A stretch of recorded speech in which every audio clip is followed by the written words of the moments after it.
So let's make a fun craft today by using soft clay. So here I am mixing light orange with a pink to get that beautiful peachy shade. Now divide equal size of balls. One side is going to be the head and the other side is going to be the 8 legs.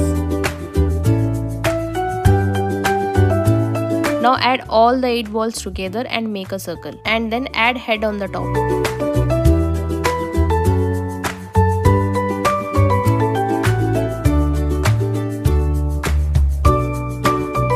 So for adding cuteness, I am adding smile and 2 eyes. But to make it extra cute, I will also make a cute bow.